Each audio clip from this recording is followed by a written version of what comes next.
Hello everyone, welcome to my channel.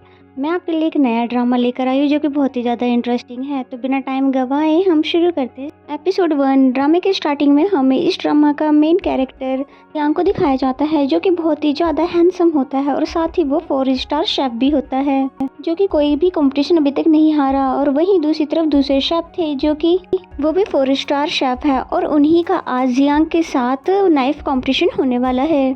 तो मैं आपको क्लियर कर दूँ, ये एक ऐसा कंपटीशन है जिसमें अगर अपोजिट वाला शेफ हार जाता है तो अपना नाइफ उसे देना होता है। इसका मतलब ये होता है कि वो शेफ अब हमेशा के लिए अपना रेस्टोरेंट बंद कर देगा। और फिर तभी स्टार्ट हो जाता है कंपटीशन और जियांग अपने फुल कॉन्फिडेंट के साथ अपना डिश कुकिंग करने में लग जाता है। और वहीं दूसरा शेफ जो कि अपने बहुत यूनिक वे में अपना डिश रेडी कर रहे थे। देखने में तो दोनों की डिश बहुत ही ज़्यादा इंटरेस्टिंग लग रही थी और स्पेशली तो जियान की, क्योंकि उसने डिश कंप्लीट होने के बाद जजेस के सामने फायर टचअप देकर उसे उनके सामने प्रेजेंट किया, जो कि सभी को पसंद आता है। और फिर रिजल्ट की बारी आती है तो सभी को जियांग का डिश ज़्यादा पसंद आता है, इसलिए तीनों जजेस जियांग को ही वोट देकर उसको विनर अनाउंस कर देते हैं। ये सुनकर अपोजिट शेफ तो बिल्कुल ही सदमे में चले जाते हैं, क्योंकि अब उनको बहुत ही पुराना अपना रेस्टोरेंट क्लोज करना होगा, क्योंकि रूल ही ऐसा था। और उस शेफ को बहुत ज़्यादा गुस्सा आ रहा था, इसीलिए वो बहुत ही ज़्यादा जियांग को उल्टा सीधा बोलता भी है। लेकिन जियांग को उसकी बातों का कोई फर्क नहीं पड़ता, बल्कि उसके नाइफ को बहुत ही संभाल कर रख रहा होता है, क्योंकि जियांग को किसी की फीलिंग से कोई लेना देना नहीं है, उसे तो बस जीत से ही मतलब है। और फिर उसने इस नाइफ को बाकी नाइफ्स के साथ रख दिया, जिन सबको भी उसने दूसरे शेफ से जीता हुआ है। और यानी से पहले 4 स्टार शेफ था, अब इस कंपटीशन को जीतने के बाद फाइनली वो 5 स्टार शेफ बन चुका है। और 5 स्टार शेफ जब बना जाता है जब पूरे 22 शेफ्स को हरा दिया जाए। और इसे हमें पता चलता है कि जियांग ने अभी तक 22 रेस्टोरेंट को क्लोज करवा चुका है। एंड देन नेक्स्ट सीन में दिखाते हैं कि उसकी कंपटीशन के चर्चे अब न्यूज़पेपर में भी आने लगे हैं, क्योंकि उसने बहुत ही कम एज में नॉन स्टॉप 22 कंपटीशन जीत कर ये मुकाम हासिल किया है। और पहले के मुताबिक सिर्फ 10 या 12 कंपटीशन जीतने के बाद ही 5 स्टार शेफ बन जाते थे, लेकिन अब रूल्स चेंज हो चुके हैं और जियांग पूरे के पूरे 22 कंपटीशन जीतने के बाद ही 5 स्टार शेफ बन चुका है, जो कि कोई नॉर्मल सी बात तो नहीं है। इसीलिए उसी के चर्चे हर तरफ हो रहे थे। फिर हमें इस ड्रामा की मेन लीड फीमेल को दिखाया जाता है, जिसका नाम लीनोई है, जो कि 5 स्टार रेस्टोरेंट में जॉब करती है। बहुत सारे फिशेस लेकर आ रही थी कि तभी उसका फ्रेंड वहाँ पर आया, जिसका नाम है केन, जो कि पूछने लगा कि तुम कहाँ पे रह गई थी और तुम्हें पता भी है मास्टर तुम्हारा कब से वेट कर रहे हैं। और तभी मास्टर भी यहाँ आ गए, जिन्होंने लिनोई को जल्दी से जल्दी फिश को अंदर लेकर आने के लिए कहा। और इनका नाम है मास्टर कोंग, जो कि इस 5 स्टार रेस्टोरेंट के ओनर है और साथ ही कुक भी। एंड देन नेक्स्ट सीन में हमें एक कार को दिखाया जाता है, जिसके अंदर जियांग था, जो कि नेक्स्ट कंपटीशन के बारे में डिस्कशन कर रहा था। तभी उसकी असिस्टेंट बोलती है कि सर आप ऑलरेडी 5 स्टार शेफ बन चुके हो, तो अब ये कंपटीशन क्यों करना है। जिस पे जियांग ने कहा कि कोई है जिसे मुझे हर हाल में हराना ही है, और वो है मास्टर कोंग, क्योंकि अब वो 5 स्टार शेफ बन चुका है, इसलिए और 5 स्टार शेफ को हराकर उनसे ऊपर होना चाहता है। स्पेशली मास्टर कोंग को, क्योंकि उनके साथ उसकी कोई पुरानी प्रॉब्लम भी थी। और फिर तभी स्टोरी फ्लैशबैक में चली जाती है, जहां पर जियांग अपनी छोटी सिस्टर के साथ मास्टर कोंग से किसी चीज की जिद कर रहा था, और वो कह रहा था कि उसकी छोटी बहन को वो अपने साथ रख ले, क्योंकि वो मास्टर शेफ बनना चाहती है और वो उसको कैसे भी पैसे कमा कर दे ही देगा। लेकिन मास्टर कोंग उसकी बात नहीं मानते, बल्कि अंदर चले जाते हैं। और इन सभी बातों को याद कर कर प्रेजेंट में जियांग बहुत ही ज़्यादा इमोशनल होने लगता है, और इसलिए कंपटीशन करके उसे किसी भी तरह से मास्टर कोंग का घमंड तोड़ना है और उनका रेस्टोरेंट बंद करवाना है। नेक्स्ट सीन में हमें मास्टर कोंग को दिखाते हैं, जो कि फिश कटिंग कर रहे थे। तभी लिनोई उनसे पूछती है कि मास्टर कोंग, मैं यहाँ पूरे 6 मंथ से काम कर रही हूँ, लेकिन आप मुझे कुकिंग करना कब सिखाएंगे। जिस पे उन्होंने कहा सही टाइम आने पर, और फिर हंसने लगे। जिसके बाद लिनोई और उसका फ्रेंड कैन बहुत सारे कस्टमर्स को अटेंड करते हैं, जिसकी वजह से वो बहुत ज्यादा थक भी जाते हैं। एंड देन हमें नाइट का सीन दिखाया जाता है, जहाँ पर लिनोई एक स्टोर लगाकर खड़ी थी। तभी वहाँ पर एक अंकल उससे पूछते हैं कि लिनोई, क्या तुम्हें घर नहीं जाना, और तुम मुझे एक बात बताओ, अब तो तुम्हें 5 स्टार होटल में काम भी मिल चुका है, तब भी तुम यहाँ पर स्टॉल क्यों लगाती हो। जिस पे वो बोलती है वो इसलिए ताकि मैं कुकिंग में और भी ज्यादा परफेक्ट बन सकूँ। और फिर तभी जल्दी जल्दी से कुकिंग करके अपनी डिशेस को तैयार करके अपने कस्टमर को देने लगी। और तभी यहाँ पर जियांग आ जाता है, जो कि उसे जल्दी से फिश नूडल बनाकर देने के लिए कहने लगा। जिस पे लिनोई ने कहा सॉरी सर, मेरे पास फिश खत्म हो चुकी है, इसलिए मैं आपको ये डिश बनाकर नहीं दे सकती। लेकिन जियांग उसकी बात नहीं मानता, कहता है आज मेरा इसी को खाने का मन है, इसलिए तुम ये मुझे कैसे भी बना कर दो। और फिर हमारे बेचारे लियोन अपने साथ वाले स्टॉल से फिश मांगती है और फिर उसको कट करने लगती है और उसे फिश काटता हुआ जियान भी देख रहा होता है, जो कि लिनोई को बहुत ही अजीब लगता है। और फिर जब उसने फिशेस को पतले पतले काटना शुरू किया तब भी वो उसको ही देख रहा था। तब लिनोई को भी बोलना पड़ता है कि सर आप इस तरह मत देखिए और आप मेरा बिलीव कीजिए, मैं आपके खाने में जहर नहीं मिलाऊंगी। जिस पे वो बोलता है कि मैं तो बस ये देख रहा हूँ कि तुम गलत तरीके से फिश काट रही हो, तो इस फिश को 50 डिग्री पे टर्न करके फिर कट करो। तब लिनोई ने ऐसा ही किया और फिर फिश आसानी से कट रही थी। जिस पे लिनोई खुश होकर उसको बोलती है मुझे लगता है आपको थोड़ी बहुत जानकारी है कुकिंग की। तो ये सुनकर जियांग उसे बॉसी एटीट्यूड दिखाने लग जाता है, क्योंकि लिनोई को क्या पता कि ये एक 5 स्टार शेफ है। और फिर लिनोई तभी कुछ और गलत करने लगी, लेकिन इस बार जियांग ने उसे कुछ नहीं बताया, बल्कि वहीं बैठकर नूडल्स आने का वेट करने लगा। तभी वहाँ पर पेट्रोलिंग होने लगती है और उस वैन की आवाज़ सुनकर वहाँ से सभी भागने लग जाते हैं कि ये स्टॉल्स वहाँ पर लगे थे जहाँ पर अलाउड ही नहीं होते हैं।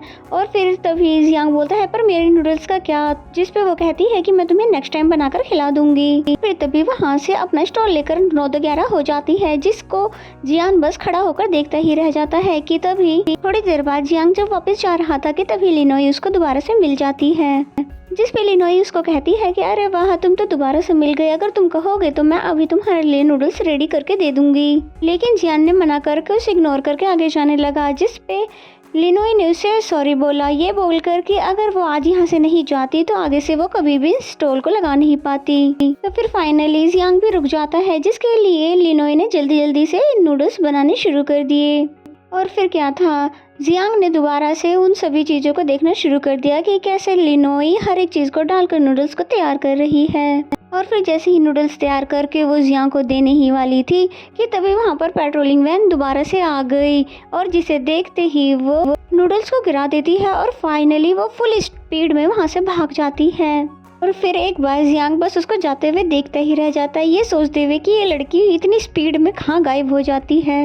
एंड देन नेक्स्ट सीन में हमें दिखाते हैं कि बहुत ही तेज बारिश हो रही है और तभी जियांग की कार मास्टर कोंग के रेस्टोरेंट के आगे रुक जाती है और उनके रेस्टोरेंट के नंबर प्लेट और उनके नाम को बहुत ही गुस्से से देख रहा होता है, क्योंकि जियांग को पुरानी मेमोरी फिर से आने लग गई कि किस तरह से उसने उनकी सिस्टर और उसको भगा दिया था, जिसकी वजह से बहुत ही ज्यादा गुस्सा आ रहा था उसे। फिर तभी वहाँ पे लिनोई आ जाती है, जो कि कार को बहुत ही गौर से देख रही होती है, लेकिन उसे कार के अंदर कोई भी दिखाई नहीं दे रहा होता है। वहीं अंदर से जियांग भी ये सोच रहा होता है जब इस लड़की को कुछ भी नहीं दिख रहा है तो फिर ये इस कार के अंदर झांकी क्यों रही है। बहुत देर से उसकी हरकतों को देख रहा होता है कि तभी यहाँ पर लिनोई के मास्टर कोंग की एंट्री हो जाती है और वो लिनोई को आवाज देकर अपने साथ अंदर ले जाते हैं।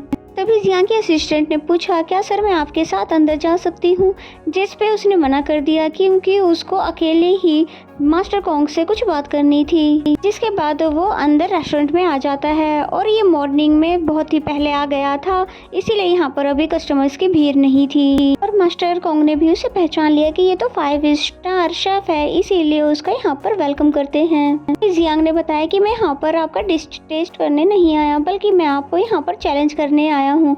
जिसे सुनकर मास्टर कोंग तो हैरान हो जाते हैं एंड देन फिर वो चैलेंज को एक्सेप्ट भी कर लेते हैं। इसके बाद जियांग को दिखाया जाता है जो कि कंपटीशन प्रिपरेशन में बिजी हो गया था और वहीं कैन जो कि भागता हुआ आता है और पूछता है कि यहाँ पर मिस्टर जियांग क्या कर रहे हैं। जिस पे लिनोई ने कहा तुम तो उसके फैन हो ना, तो फिर जाओ उसी से पूछ लो। जिस पे कैन ने बताया कि मैं उसका कोई फैन वैन नहीं हूँ, बस मैं उसके बारे में कुछ जानता हूँ। और फिर कैन मास्टर से पूछता है कहीं जियांग यहाँ पर आपको चैलेंज करने तो नहीं आया है, जिससे कि वो आपका नाइफ छीन ले। जिस पे मास्टर कोंग कहते हैं कि हाँ, और ये सुनकर कैन भी हैरान हो जाता है। एंड देन नेक्स्ट सीन में लिनोई जो कि जियांग से कहती है अकेले में कुछ बात करने के लिए, जिस पे जियांग भी मान जाता है और फिर एंड देन वो दोनों बाहर आकर बात करते हैं, जहाँ पर लिनोई उससे पूछती है क्या तुम कल जानबूझकर ही मेरे स्टॉल पर आए थे। जिस पे जियांग ने कहा हाँ, क्योंकि मुझे ये देखना था कि मास्टर कोंग की स्टूडेंट किस तरह से कुक करती है। पर मैं बहुत ही ज़्यादा डिसअपॉइंट हुआ क्योंकि तुम्हें तो कुछ भी नहीं आता। जिस पे लिनोय ने कहा पर आपने तुम्हें डिश टेस्ट ही नहीं की थी, इसलिए आप ऐसा नहीं कह सकते। फिर जियांग कहता है जिस तरह से तुम कुकिंग कर रही थी वो गरीब तरीके से तुम तो मसालों को डाल रही थी और दूसरी तरफ कटिंग भी तुम्हें सही से नहीं आ रही थी। और अच्छा हुआ मैंने तुम्हारी डिश को ट्राई नहीं किया, ये तो बहुत ही बकवास होगी। और जियांग की इतनी सारी बातें सुनने के बाद तो लिनोय को बहुत ही ज्यादा गुस्सा आ जाता है। और फिर जैसे ही जियांग जाने लगता है तब उससे पूछती है क्या तुम सच में ही मास्टर कोंग का नाइफ छीनने वाले हो? और जबकि मास्टर कोंग ने तो काफी सालों से कोई भी कंपटीशन नहीं किया है और तुम्हें ये बात पता है और वो काफी बूढ़े भी हो चुके हैं। प्लीज तुम थोड़ा टाइम के लिए रुक जाओ क्योंकि उन्होंने कहा है मुझे इस रेस्टोरेंट का मेन शेफ बनाएंगे और फिर तुम मेरे साथ ये कंपटीशन कर लेना। लेकिन जियांग उसकी बात मानता ही नहीं क्योंकि वो तो आया ही मास्टर कोंग के लिए था। तो ये सुनकर लिनोय बहुत ही ज्यादा गुस्सा होती है और फिर यहाँ से चली जाती है। एंड देन नेक्स्ट सीन हमें कंपटीशन का दिखाया जाता है जहाँ पर अनाउंस होता है कि दोनों ही शेफ फिश नूडल बनाएंगे और फिर जजेस डिसाइड करेंगे कि किसने ज्यादा अच्छी डिश बनाई है। मास्टर कोंग के साथ लिनोय को असिस्टेंट रखा जाता है। जियांग तो मना कर देता है किसी भी असिस्टेंट को रखने के लिए क्योंकि उसे अकेले ही अपना सारा काम करना पसंद है। और फिर स्टार्ट होता है इनका कंपटीशन जहाँ पर दोनों ही अपने अपने डिश को बनाने के लिए तैयार हो गए थे। और फिर हमें यहाँ पर इन दोनों की नाइफ्स को भी दिखाया जाता है जो कि हर एक कुक्स के लिए बहुत ही ज़्यादा इम्पोर्टेंट होता है क्योंकि ये कई सालों से इन्हीं नाइफ से अपना कुक करते आ रहे हैं। और यही एक वजह है जिसकी वजह से इन सभी शेफ के लिए अपनी अपनी नाइफ्स बहुत ही ज़्यादा इंपॉर्टेंट होती है क्योंकि लाइफ की मेमोरीज इससे जुड़ी जो होती है। इसलिए जब लास्ट में कोई हारता है तो उसे बहुत ही ज़्यादा दुख होता है अपनी नाइफ्स को किसी को देने के लिए। और फिर हमें दिखाया जाता है कि दोनों ही मास्टर बहुत ही अच्छे से कुकिंग कर रहे होते हैं कि तभी मास्टर कोंग अपना नाइफ लिनोय को देते हुए कहते हैं कि तुम ही इस फिश को काटोगी। जिस पे लिनोय कहती है पर मास्टर मैं तो अभी रेडी नहीं हूँ। जिस पे मास्टर कहते हैं कि अगर तुमने आज इस नाइफ को नहीं यूज किया तो तुम इसे कभी भी नहीं टच कर पाओगी। जिस पे लिनोय जल्दी से बोलती है पर ऐसा कुछ नहीं होगा, मुझे पूरा ही यकीन है कि आप ही इस कॉम्पिटिशन को जीतोगे। और फिर जब मास्टर नहीं मानते तो यहाँ पर फाइनली लिनोय ने मास्टर की नाइफ पहली बार पकड़ी और फिर जैसे जैसे मास्टर ने बताया वैसे वैसे ही वो करती गई। लिनोय बिल्कुल अपने मास्टर की तरह ही कुकिंग कटिंग करने लगी। और फिर जियांग इन दोनों को देखता है एंड देन फिर वो अपने कुकिंग पर फिर फोकस करने लगता है। और फिर हम देखते हैं कि जियांग बहुत कुछ रेडी कर चुका है, वो भी पूरे डिटेल्स के साथ। और वहीं लिनोय भी अपनी सभी चीज़ों को बहुत ही अच्छे से रेडी कर रही थी और जो कुछ भी नूडल्स में डाला जाता है। और वहीं पे जियांग बहुत ही अच्छे से कुकिंग कर रहा था और फाइनल टचअप दे रहा था उसको हीट देकर। और वहीं लिनोय जो कि सेम मास्टर की तरह ही ओल्ड टेक्निक का यूज कर रही थी। पर लिनोय जैसे ही लास्ट स्टेप पूरा करने वाली थी तभी मास्टर कोंग उसे रोक देते हैं जिसपे वो पूछती भी है कि क्यों। तब मास्टर कोंग बोलते हैं कि मेरी जियान के साथ कुछ पुरानी मेमोरीज है इसीलिए इसे अब मैं ही कंप्लीट करूंगा और अब तुम मुझे करने दो। और इस बात को सुनने के बाद लिनोय चुपचाप कैन के पास जाकर बैठ जाती है। और वहीं कैन भी हैरान था और पूछता है कि तुम अचानक से वापस क्यों आ गई हो, वो भी डिस्को पूरा किए बिना ही। जिसपे वो बोलती है वो मैंने मास्टर कोंग के कहने पर ही ऐसा किया है। तभी होस्ट ने बताया कि अब कुछ ही मिनट बाकी रह गए हैं जिससे कि वो दोनों ही जल्दी जल्दी अपनी अपनी डिश बाउल में निकालने लगते हैं, वो भी अच्छे अच्छे टचअप के साथ। और फाइनली इन दोनों की डिशेस रेडी है और जिसे तीनों जजेस ने टेस्ट किया। और कैन और लिनोय तो बहुत ही ज्यादा नर्वस हो रहे थे। और फिर जब पहला वोट जियांग को मिलता है तो वो दोनों बहुत ही ज्यादा गुस्सा होने लग जाते हैं। और फिर जब सेकंड वोट उन्हें मिलता है तो जब जाकर उनको थोड़ी सी सांस आई। और अब बारी थी लास्ट वोट की कि वो अब किसको मिलेगा, इसीलिए सभी लोग टेंशन में आ जाते हैं। लेकिन ये लास्ट वोट जियांग को मिल जाता है जिसकी वजह से अब यहाँ पर लिनोय और कैन तो बहुत ही ज्यादा हैरान हो जाते हैं। और अब इसका मतलब तो ये हुआ कि मास्टर कोंग अब ये कंपटीशन को हार चुके हैं। तभी जजेस ने बताया कि डिशेस तो दोनों की ही बहुत अच्छी थी, बस मास्टर कोंग ने फ्लेवर में कुछ गड़बड़ी कर रखी थी। तो ये सुनते ही लिनोय को कुछ याद आने लगा कि एक बार जब वो मास्टर के साथ काम कर रही थी तब मास्टर ने गलती से उसमें सॉल्ट कुछ ज्यादा ही डाल दिया था। इसीलिए उनके बारे में वो डॉक्टर से बात करने के लिए आई थी, जहाँ पर डॉक्टर ने बताया कि मास्टर कोंग को एक ऐसी डिजीज हो चुकी है जिसकी वजह से अब उनके टंग का टेस्ट बदलने लगा है, इसलिए तुम जल्द से जल्द उनको मेरे पास लेकर आओ। लेकिन मास्टर कोंग उनसे मिलने नहीं जा पाए थे। एंड देन स्टोरी प्रेजेंट में आती है जहाँ पर मास्टर कोंग उस जियांग के डिश को टेस्ट करते हैं और वो सरप्राइज हो जाते हैं कि इसने इसको कितने अच्छे तरीके से बनाया है। तभी जियांग उस पे बोलता है कि क्यों, क्या हुआ हो, आप सरप्राइज हो रहे हो ये देख कर कि मैं आपसे कितना ज्यादा आगे निकल चुका हूँ, जबकि याद है ना आपने बचपन में मुझे किस तरह से ट्रीट किया था। और कहते हैं कि हाँ मुझे अच्छे से याद है, और फिर उसके विनर अनाउंस भी कर देते हैं, उसकी खूब तारीफ भी करते हैं कि इन्होंने वाकई इतना अच्छा डिश बनाया है। और फिर तभी उन्होंने अपनी नाइफ जियांग को दे दी, जिसको जियांग ने बहुत ही खुशी के साथ अपने पास रख लिया। वहीं लिनोई और कैन को ये देखकर बिल्कुल भी अच्छा नहीं लगता कि मास्टर कोंग ऐसे कर कैसे सकते हैं, और लिनोई को तो अभी तक यकीन ही नहीं हो रहा था कि उसके मास्टर ये कॉम्पिटिशन हार चुके हैं। एंड देन नेक्स्ट सीन में हमें दिखाते हैं कि जियांग खुशी खुशी से रेस्टोरेंट से बाहर आ रहा होता है और साथ ही अपनी असिस्टेंट को कार लेकर आने के लिए कहता है। तभी लिनोई भागते हुए बाहर आती है और जियांग को आवाज देते हुए बोलती है कि तुम्हें कहीं से पता चल गया था कि मास्टर कोंग अब फ्लेवर भूल चुके हैं, तो तभी तुमने उनके साथ कंपटीशन किया। जियान एक्सेप्ट कर लेता है कि हाँ ऐसा ही है, जिस पे लिनोई बोलती है कि तुम लूजर हो, क्योंकि अगर आज मास्टर कोंग बिल्कुल ठीक होते तो तुम्हारा 1% भी चांस नहीं था उनसे जीतने का। जिस पे जियान ने कहा पर मैं तो अभी कंपटीशन जीत चुका हूँ, इसलिए ये सब बातें अब मायने ही नहीं रखती। तो ये सुनकर लिनोई को तो और भी ज्यादा गुस्सा आने लग जाता है कि तभी पीछे से मास्टर कोंग ने उसे लिनोई कहकर आवाज लगाई वापस बुलाने के लिए। तो ये सुनकर जियांग बिल्कुल हैरान रह गया, जैसे कि वो इस नाम को जानता है, और फिर वो लिनोई से दोबारा पूछता है क्या वाकई तुम्हारा नाम लिनोई है। तभी लिनोई उसको उल्टा सीधा बोलने लगती है और कहती है तुम अपने काम से मतलब रखो, और फिर यहाँ से चली जाती है। और उसके जाने के बाद जियांग के फोन पर एक इमेज आई जो कि किसी और का नहीं बल्कि लिनोई की ही पिक थी, और उसे देखकर तो बहुत ही ज्यादा हैरान हो जाता है। फिर हमें फ्लैशबैक से पता चलता है कि लिनोई और जियांग बचपन में बेस्ट फ्रेंड्स रह चुके हैं, जिसके साथ जियांग बचपन में बहुत ही ज्यादा खेलता था, और ये दोनों एक साथ एक ऑर्फेनेज में रहते थे। और फिर बड़े होने के बाद जैसे ही वो उस ऑर्फेनेज में आया लिनोई के बारे में पूछने के लिए, तब उसे पता चला कि आफ्टर ग्रेजुएशन लिनोई यहाँ से जा चुकी है, और उसकी एक फोटो है जो कि जियांग को वो लोग सेंड कर देंगे। और फिर प्रेजेंट में वो इतने टाइम से जिस लड़की को ढूंढ रहा था ये बात जानकर कि वो मास्टर कोंग की स्टूडेंट है, इसलिए ये सब बातें जानकर जियांग बस सदमे में खड़ा रह गया। एंड देन नेक्स्ट सीन में हम देखते हैं कि कैन मास्टर कोंग से उनके आगे का प्लान पूछने लगा कि मास्टर कोंग रेस्टोरेंट क्लोज होने के बाद क्या करेंगे। तो ये सुनकर मास्टर कोंग बोलते हैं कि मैं अपनी सिस्टर के पास रहने के लिए जाऊंगा, क्योंकि वो काफी टाइम से मुझे बुला रही थी। और फिर कैन को समझाने लगे कि वो जल्द से जल्द अपना फ्यूचर बना ले, क्योंकि वो किसी भी चीज में अच्छा नहीं है। तो ये सुनकर कैंग हंसने लग जाता है, क्योंकि वो मास्टर कोंग को हंसाना चाहता था, और जबकि लिनोई अभी भी मास्टर कोंग के लिए बहुत ही ज्यादा उदास थी। तभी मास्टर कोंग खड़े हुए और बोलते हैं कि रेस्टोरेंट कल से क्लोज होगा, आज से नहीं, इसलिए तुम दोनों जल्दी से अपने अपने काम पर लग जाओ। और फिर तभी खुद भी किचन में आकर अपना काम करने लगे। मास्टर कोंग ऐसे प्रिटेंड कर रहे कि वो बिल्कुल ठीक है, लेकिन वो कंपटीशन हारने के बाद अंदर ही अंदर से बहुत ही ज्यादा टूट चुके हैं। तभी लिनोई अंदर आकर बोलती है कि टेबल नंबर 7 पर कुछ कस्टमर्स आए हैं जिन्हें नूडल चाहिए। तो ये सुनकर जैसे ही मास्टर कोंग ने नाइफ उठाने के लिए अपना हाथ बढ़ाया तो उन्हें याद आया कि उनका नाइफ तो जियांग लेकर जा चुका है, और इसीलिए फिर वो एक बार दोबारा से उदास होने लग जाते हैं, और जिनका दर्द लिनोई समझ पा रही थी कि मास्टर कोंग कितने ज्यादा उदास है।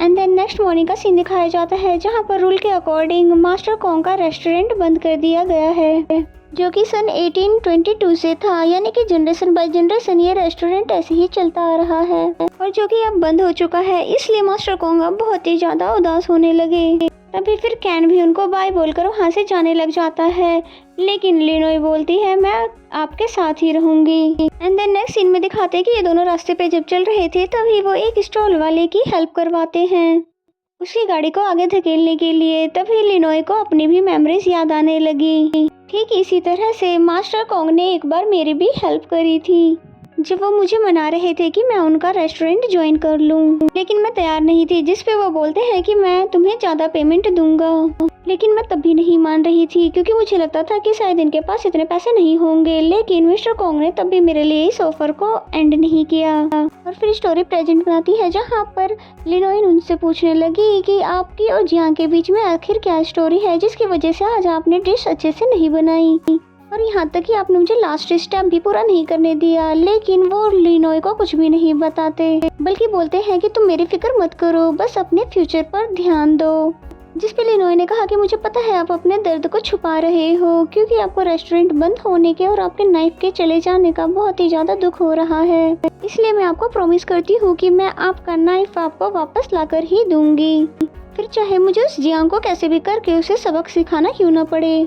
तो ये सुनकर मास्टर लिनोई को हैरानी से देखने लगते हैं। नेक्स्ट सीन में हमें जियान को दिखाते हैं जो कि सो रहा था, तभी उसको बचपन का ड्रीम आता है। कैसे वो एक बार कैंडी लेकर आया था लिनोई के लिए ताकि वो उसे मना सके, लेकिन लिनोई उसके कैंडी नहीं लेती है, ये बोलकर कि वो आगे से उसके साथ दोस्ती नहीं रखना चाहती क्योंकि वो और बच्चों से उनकी कैंडी छीन लेता है, जिसे सुनकर जियांग का तो दिल ही टूट जाता है। इसी सीन के साथ उसका ड्रीम भी टूट जाता है, जहाँ पर वो बहुत ही ज्यादा परेशान नजर आ रहा था। और फिर वो उठता है और एक डोर को ओपन करके कुछ पिक्स देखने लग जाता है, जिनमें लिनोई की भी पिक थी, जिसे वो बाहर निकाल लेता है और बहुत ही प्यार से उसे देखने लग जाता है और साथ ही कुछ सोचने भी लग जाता है। और फिर इसी सीन के साथ ये एपिसोड यहीं पे खत्म हो जाता है। तो मेरा एक्सप्लेनेशन अगर अच्छा लगे तो वीडियो को लाइक करें और कमेंट करके जरूर बताएं ये एपिसोड आपको कैसा लगा। तो मिलते हैं नेक्स्ट एपिसोड में, तब तक के लिए bye bye and take care.